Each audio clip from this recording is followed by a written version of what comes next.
ఐటీలో ఎంట్రీ కావాలా? Trainee software engineer గా అజా కోడింగ్ ట్యూటర్ లో 2 వీక్స్ ట్రయల్ పీరియడ్ లో వెంటనే చేరండి. నమస్తే, వెల్కమ్ టు సుమన్ టీవీ. నేను మీ సుమన్ టీవీ ఉష. 2025 సంవత్సరానికి సంబంధించి ప్రతి ఒక్కరు 12 రాశుల వారికి ఏ విధంగా ఉండబోతుంది, వ్యాపార రీత్యా, ఉద్యోగ రీత్యా, దాంతోపాటు కొంతమంది సంతాన రీత్యా, వివాహ రీత్యా అడుగుతూ ఉంటుంటారు. సో కలిసి వచ్చే అంశాలు ఏంటి, ఏ ఏ విషయాల్లో జాగ్రత్తలు వహించాలి, పూజలు ఏమైనా చేయించుకోవాల్సిన అవసరం ఉంటుందా, ఈ సమయంలో మేము పెట్టుబడులు పెట్టవచ్చా, ఏ మాసంలో కలిసి వస్తుందని అడుగుతూ ఉంటుంటారు. మరి వాటన్నింటికి సంబంధించి 12 రాశుల వరకు అసలు ఏ విధంగా ఉండబోతుందో మనతో పాటు ఉమాదేవరకొండ గారు ఉన్నారు, ఆయన అడిగి తెలుసుకుందాం. నమస్తే అండి. నమస్తే అమ్మా. ధనుస్సు రాశి వారి కనుక మనం చూస్తే 2025 నూతన సంవత్సరానికి సంబంధించి ఏ విధంగా ఉండబోతుంది అంటారు? ప్రత్యేకించి ఈ రాశి వారు ఏ ఏ విషయాల్లో జాగ్రత్తలు వహించాలి? 2025 సంవత్సరము ధనస్సు రాశి, ముఖ్యంగా ముందు ధనస్సు రాశి వాళ్ళంటే మూలా నక్షత్రం 1, 2, 3, 4 పాదములు, పూర్వాషాఢ నక్షత్రం 1, 2, 3, 4 పాదములు, ఉత్తరాషాఢ 1వ పాదం వరకు ఈ యొక్క ధనస్సు రాశిగా పరిగణించబడతారు. అయితే ఇప్పటి వరకు ఏదో మిశ్రమ ఫలితంగా అటు ఇటుగా ఏదో ముందుకు వెళ్ళారు. కానీ రాబోయేటువంటి 2025 మార్చి 30 తరువాత వీళ్ళకి అర్ధాష్టమ శని ప్రారంభం అవ్వబోతోంది. అంటే శని 4వ స్థానంలోకి రాబోతున్నాడు. మే 15 తర్వాత గురుడు మిథున రాశిలో ఉండడం వల్ల సప్తమ స్థానంలోకి రాబోతున్నాడు. ముఖ్యంగా మనం తీసుకుంటే ఏప్రిల్ టు అక్టోబర్ అండి, వీళ్ళకి తీవ్రమైన ఆరోగ్య సమస్యలు రాబోతున్నాయి. ఇది ఒక్కటే వీళ్ళకి చాలా ఇబ్బంది పెట్టేది. ధనుస్సు రాశి మీద అయితే ఆరోగ్యపరంగా మీకు ఎలాంటి మైనర్ ప్రాబ్లమ్స్ ఉన్నా, చిన్న చిన్న ఇబ్బందులు ఉన్నా వాటిని నెగ్లెక్ట్ చేయొద్దు. మార్చ్, ఏప్రిల్ ఆ సమయం దగ్గర నుంచి అక్టోబర్ దాకా మీరు ఖచ్చితంగా హాస్పిటల్లో ఉంటారు. హాస్పిటల్కి విపరీతంగా డబ్బులు ఖర్చు పెడతారు. డబ్బులు వృధా అయిపోతాయి. ఏ సమస్య ఉంది, లేకపోతే అసలు సమస్య ఏమిటో తెలుసుకోవడానికి ఆ టెస్టులకి వాటికి డబ్బులు ఖర్చు అయిపోతాయి. అంతటి స్థితికి వెళ్తారు. విపరీతమైన ఖర్చు అయిపోతాయి. సో రాబోయేటువంటి సంవత్సరం అంతా బాగాలేదు, రోజులు బాగాలేదు. కాబట్టి ఆరోగ్యం పట్ల చాలా జాగ్రత్త. ఆర్థిక నష్టాన్ని చూడబోతున్నారు.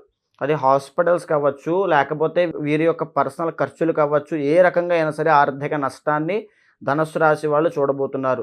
వీళ్ళకి రావాల్సిన ఉద్యోగాలు, పెట్టాల్సినటువంటి వ్యాపారాలు, రావాల్సిన లాభాలు ప్రతిదీ ముందు అనుకున్న సమయానికి రావు, అందవు. ఓకే. ఏ పని తలపెట్టినా అది ఆటంకాలే, ప్రతి పనిలో ఆటంకాలే. వీరు ఈ యొక్క ధనుస్సు రాశి వాళ్ళు ఎవరినో అప్పు అడగడానికి వెళ్ళారనుకోండి, అప్పు దొరకదు, పుట్టదు. అంటే ప్రతి పని వీళ్ళు ఏం చేసినా ఏప్రిల్ దగ్గర నుంచి అక్టోబర్ దాకా వీరు ఏ కార్యాన్ని తలపెట్టినా ప్రతి దాంట్లోనూ ఆటంకాలు వస్తాయి. అన్నీ విఘ్నాలే. ధనుస్సు రాశి వాళ్ళు చాలా జాగ్రత్తగా ఉండాలి, చాలా ధైర్యంగా నిలబడాలి. ఆరోగ్యం పట్ల మాత్రం చాలా శ్రద్ధ తీసుకోవాలి, ఎక్కడ కూడా ఇబ్బంది పడకుండా. తర్వాత వంశపారంపర్యంగా వచ్చే ఆరోగ్య సమస్యలు కూడా వీళ్ళకి ఏవైనా ఉంటే వాటి విషయంలో జాగ్రత్త తీసుకోవాలి. ఏజ్కి సంబంధం లేదండి. ఎందుకంటే చిన్న ఏజ్లో కూడా ఈ యొక్క కలయికలు ఉన్నప్పుడు చిన్న ఏజ్లో కూడా ఆరోగ్య సమస్యలు వస్తాయి. సో ఈ 2025 ఏప్రిల్ టు అక్టోబర్ అనేది ఆరోగ్యపరంగా దోషం ఉంది. కాబట్టి ఏ ఏజ్ వాళ్ళైనా సరే ఆరోగ్యం పట్ల జాగ్రత్త తీసుకోవాలి. తినేటువంటి ఆహారము, తర్వాత ఆచార వ్యవహారాలు ప్రతిదీ సరి చేసుకోవాలి. అన్ని విషయాల్లోనూ చాలా జాగ్రత్త. శని దోషం ప్రారంభం అవుతోంది. ఏలినాటి శని కాదు, దీన్ని అర్ధాష్టమ శని అంటారు. శని దోషం ప్రారంభం అవుతోంది కాబట్టి ప్రతి శనివారము మీ దగ్గరలోని శివాలయానికి వెళ్ళి, అందులో నవగ్రహాలు ఉంటాయి, ఆ నవగ్రహాల దాంట్లో పడమర దిశలో శని భగవానుడు ఉంటాడు. ఆ శని భగవానుడి దగ్గర ముఖ్యంగా నల్ల నువ్వుల నూనె, పత్తి అంటే దూది, మేకు, గళ్ళుప్పు, రాక్ సాల్ట్, ఒక నల్ల గుడ్డ స్వామివారికి వేసి ఒక కొబ్బరికాయ కొట్టి 9 ప్రదక్షిణాలు చేసి, నీలాంజన సమాభాసం రవిపుత్రం యమాగ్రజం ఛాయా మార్తాండ సంభూతం తం నమామి శనైశ్చరం అనేటువంటి మంత్రాన్ని ప్రతినిత్యము శనివారం జపం చేస్తూ శివదర్శనం చేసుకుని వెంకటేశ్వర స్వామి ఆరాధన చెయ్యకపోతే ధనుస్సు రాశి వాళ్ళు ఆరోగ్యపరంగా తీవ్రమైన సమస్యలు ఇరుక్కుంటారు. శని యొక్క అనుగ్రహం కావాలి. ఆంజనేయ స్వామిని ఎక్కువ ఆరాధన చేయండి, వెంకటేశ్వర స్వామిని ఎక్కువ ఆరాధన చేయండి, శని భగవానుని ఎక్కువ ఆరాధన చేయండి. ఒకవేళ మీకు ఓపిక ఉంటే, స్తోమత ఉంటే శనికి 19,000 సంఖ్య జపం చేయించి, తరువాత తర్పణములు, నల్ల నువ్వులతో హోమము చేయించి, తర్వాత మార్జనం చేయించి, శనికి అభిషేకం చేయించి, రుద్రాభిషేకం చేయించి, పాశుపతంతో అభిషేకం చేసిన తరువాత వెంకటేశ్వర స్వామి, తిరుపతి వెంకటేశ్వర స్వామిని దర్శనం చేసుకుంటే రాబోయే సంవత్సరం అంతా అదృష్టం పడుతుంది. ఈ యొక్క కార్యక్రమం అంతా చేయాలి. శనికి సంబంధించిన పూజలు చేయాలి.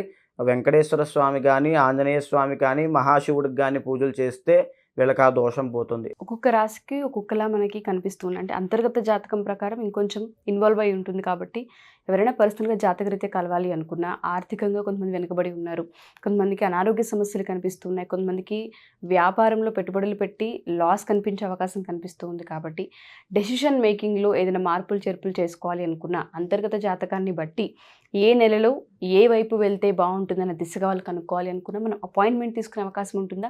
వాళ్ళ జాతకాన్ని మీరు ఏ విధంగా పరిశీలిస్తారు? ముఖ్యంగా ఇప్పటిదాకా మనం మాట్లాడుకున్న ద్వాదశ రాశులకి 2025 సంవత్సరంలో ఎలా ఉండబోతుంది అనేది నేను చాలా విషయాల్లో చాలా అంశాలు ప్రస్తావన వచ్చినప్పుడు చెప్పాను. ఇది యూనివర్సల్ ప్రొడిక్షన్ అండి. అంటే 2025 సంవత్సరంలో మీ ఇంటి పక్కన సుబ్బారావు మీనరాశి అయితే, మీది మీనరాశి అయితే ఇద్దరికీ ఒకటే రకమైన ప్రొడిక్షన్స్ ఉంటాయి. ఆయన ఏజ్ 50 సంవత్సరాలు, మీ ఏజ్ 25 సంవత్సరాలు. అదేంటి మరి ఇద్దరికి ఒకేలా ఉండడం ఏంటంటే ఏజ్ రీత్యా కొంచెం మారుతుంది. మీ యొక్క అంతర్గత జాతకం మాత్రము మీకు మాత్రమే సంబంధించింది. ఇంకా సుబ్బారావు వెంకట్రావు సంబంధించింది కాదు. కేవలం ఏదైతే మీరు చూపించుకుంటున్నారో దానికి సంబంధించింది యూనిక్గా మీకు మాత్రమే ఉంటుంది. ఆ యొక్క అంతర్గత జాతకంలో మీది ఏ లగ్నం అయింది, ఆ లగ్నానికి అధిపతి అయినటువంటి గ్రహము ఎక్కడ ఉన్నాడు, ఆ శుద్ధిగా ఉన్నాడా, లేకపోతే దుష్ట కలయికతో ఉన్నాడా, దుష్టగ్రహ వీక్షణ ఉందా, లేకపోతే ఈ యొక్క నవాంశలో ఆ యొక్క గ్రహానికి బలం ఎంత ఉంది, దశాంశలో మీ కెరీర్ ఎలా ఉంది, మీ సక్సెస్ రేట్ ఎంత ఉంది, వింశోత్తరిలో ఇప్పుడు మీరు ఏ గ్రహం యొక్క కంట్రోల్లో ఉన్నారు, ఆ గ్రహం బాగుందా బాలేదా, ఆ యొక్క గ్రహానికి ఏం చేస్తే మీకు చాలా బాగుంటుంది అనేటువంటి అంశంతో చెప్పడంతో పాటు ఇప్పుడు జాతకం అనేటువంటిది ఒక రవిగ్రహం తీసుకున్నాం అనుకోండి. రవిగ్రహం దేనికి సంబంధించి? ప్రభుత్వానికి సంబంధించి, అధికారానికి సంబంధించి ఒక రాయల్ గ్రహము, ఒక మెడిసిన్ చేసేటువంటి గ్రహము, ఒక గోల్డ్ షాప్కి అగ్ని గ్రహము. సో ఇన్ని కారకత్వాలు ఉంటాయి. ఒక మనిషి జాతకం మనం చెప్పేటప్పుడు ఒక ఆస్ట్రాలజర్గా ఆ వ్యక్తిని సక్సెస్ వైపు మనం తీసుకెళ్ళాలి. మనం జాతకం చెప్పేసి రవి బాగాలేదు, రవికి సంబంధించినవన్నీ చేయించు, ఓకే, అక్కడ వరకు ఆస్ట్రాలజర్. కానీ నేనేం చేస్తానంటే ఆ వ్యక్తి యొక్క పర్సనల్గా అతని అభిప్రాయాలని, ఒపీనియన్స్ని, అతని ఇంట్రెస్ట్లని ప్రతిదాన్ని గమనించి వాటికి తగ్గట్టుగా ఆ వ్యక్తి యొక్క జీవితాన్ని ఒక ప్రణాళిక సిద్ధం చేస్తా. మీకు ఏదైతే సూట్ అవుతుందో, ఏ బిజినెస్సో, ఏ జాబో, ఏ ఆరోగ్య సమస్య వల్ల మీరు బాధపడతారో, ఏ సమయంలో బాధపడతారో చెప్పి దానికి తగ్గ ప్రయత్నం మీ జీవితంలో మార్చుకోవాల్సిన అంశాలతో సహా నేనే డిసైడ్ చేస్తా. సో అక్కడ అంతర్గత జాతకం అనేది కీ రోల్ ఉంటుంది. ఓకే, సో మనం ప్రిడిక్షన్ చేసేటప్పుడు వాళ్ళ ఒపీనియన్స్ని బట్టి, వాళ్ళ తీసుకోవాలి, వాళ్ళ ఇంట్రెస్ట్ ఏంటి. మనం ఇప్పుడు చెప్తామండి, ఒక తల్లి వచ్చి బాబుతో ఏం చేయించాలి, నేను డాక్టర్ చేయించండి అని నేను చెప్తాను.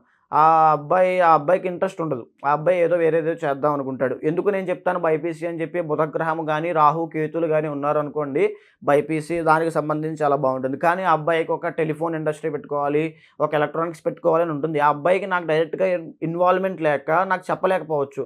ఆ తల్లి ఏమనుకుంటారు, ఆస్ట్రాలజర్ ఈ యొక్క బైపీసీ చెప్పారు కాబట్టి దాన్నే చేయించాలని ఫోర్స్ చేస్తారు. ఆ అబ్బాయికి అది ఇంట్రెస్ట్ ఉండదు. ఇంట్రెస్ట్ ఉండగా బలవంతంగా చేస్తారు, మధ్యలో డ్రాప్అవుట్ అయిపోతాడు. కానీ మనం దీర్ఘంగా ఆలోచిస్తే బుధుడికి కొన్ని వందల కారకత్వాలు ఉంటాయి. బుధుడు బిజినెస్కి కూడా కారణము, రాహు ఈ యొక్క టెలిఫోన్కి కూడా కారణము. సో ఇన్ని కారకత్వాల్లో ఆ అబ్బాయితో మనం ఎప్పుడైతే ముఖాముఖిగా మాట్లాడతామో ఆ వ్యక్తి యొక్క అభిప్రాయాలు బట్టి ఆ వ్యక్తికి ఏది సూట్ అవుతుంది, ఏది బాగుంటుందో లేదో చెప్పచ్చు. ఆ వ్యక్తిని విజయబాటలో పయనించడం మనం చేయొచ్చు, సక్సెస్ రేట్ని పెంచవచ్చు. ఆ అబ్బాయికి కోపం ఎక్కువ, ఓవర్ థింకింగ్ ప్రాబ్లం ఎక్కువ, ఇవన్నీ చాలా ప్రాబ్లమ్స్ ఇప్పుడు ఉన్నటువంటి జాతకాల్లో చాలా ఎక్కువ మందికి ఉంటాయి. వాటిని ఎలా సరిచేయాలి, ఎలాంటి సజెషన్స్ ఇవ్వాలి, ఎలా అడ్వైస్ ఇవ్వాలి అబ్బాయికి, తర్వాత ఎలా అబ్బాయి యొక్క మనసును మార్చాలి. చాలామంది ఇంట్లో చెప్పుకున్న ప్రాబ్లమ్స్తో బ్రేకప్స్తో బాధపడుతూ ఉంటారు. అలాంటి వాళ్ళని ఆ డిప్రెషన్, యాంగ్జైటీ నుంచి ఇలా బయటికి తీసుకురావాలి.